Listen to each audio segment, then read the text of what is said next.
اعوذ باللہ من الشیطان الرجیم بسم اللہ الرحمن الرحیم۔ لوگ آتے ہیں مختلف بتاتے ہیں کہ جی مسائل ہیں، کبھی بچہ بیمار ہے، کبھی کوئی کام رکا ہوا ہے، پریشانی کے عالم میں ہے، جاب نہیں ہو رہی، قرض دار ہو چکے ہیں، یا اور کوئی بیماریوں میں گرے ہیں، پریشانیوں میں گرے ہیں، مختلف پریشانیاں ہیں، کاروبار کی، شادی نہیں ہو رہی، رشتہ نہیں آ رہا۔ اس میں یہ ہوتا ہے، انسان کے ساتھ لگا ہوتا ہے کہ جی پریشانیوں میں مبتلا ہوتا ہے، طرح طرح کی مصیبتیں آتی ہیں، پریشانیاں آتی ہیں۔ لیکن اس کا مطلب یہ نہیں کہ کسی نے کچھ کر دیا، کسی نے کوئی رکاوٹ ڈال دی، نہیں۔ بعض چیزیں ایسی ہوتی ہیں کہ جو ہمارا دین سے دوری کی وجہ سے وہ مسائل آ چکے ہوتے ہیں اور ہم اس مسائل میں گر جاتے ہیں۔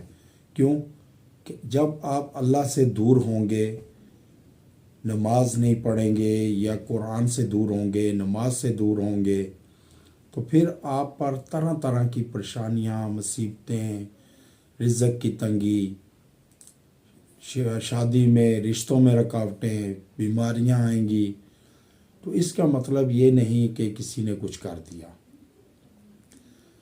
کیونکہ حضرت علی رضی اللہ تعالیٰ عنہ فرماتے تھے کہ ہے اللہ، میرے لیے یہی عزت کافی ہے کہ تو میرا رب ہے، اور میرے لیے یہی فخر کافی ہے کہ میں تیرا بندہ ہوں۔ آپ اللہ کو پکاریں تو یہ ہو ہی نہیں سکتا کہ اللہ رسپونڈ نہ کرے۔ کوئی قیامت والے دن یہ نہیں کہہ سکتا کہ یا اللہ، میں نے تو تجھے پکارا تھا لیکن تو نے رسپونڈ نہیں دیا۔ ایک جزیرے میں ایک کافر تھا، وہ بت کے آگے بیٹھا، صرف ایک ہی گردان پڑی جاتا تھا، کہی جاتا تھا یا صنم یا صنم یا صنم۔ اچانک ایک بار بولے سے اس کی زبان سے نکل گیا یا صمد، تو اللہ نے کہا اے لبیک یا بندے۔ تو فرشتوں نے کہا یا اللہ، یہ تو کافر ہے، اسے لبیک کہہ رہے ہیں آپ؟ انہوں نے کہا بے شک کافر ہی صحیح، میں کب سے دیکھ رہا تھا کہ کبھی تو یہ بولے سے بھی پکارے تو میں لبیک کہوں۔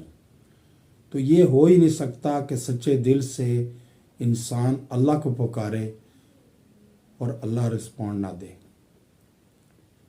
حدیث میں آتا ہے کہ جب بھی حضور صلی اللہ علیہ وسلم پر کوئی پریشانی، مصیبت آتی تو وہ ایک ہی دعا پڑھتے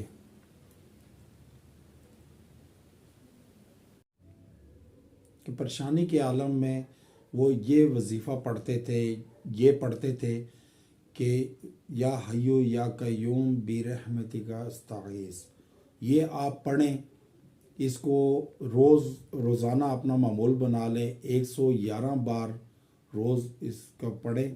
انشاءاللہ تعالیٰ آپ مصیبتوں، پریشانیوں، غم، رنج، قرض، شادی کے مسائل ہیں، کوئی بھی مسائل ہیں، پریشانیاں ہیں، تکلیفیں ہیں، ان سے انشاءاللہ آپ نکل جائیں گے اور اللہ تعالیٰ آپ کو اس میں انشاءاللہ سرخرو فرمائیں گے۔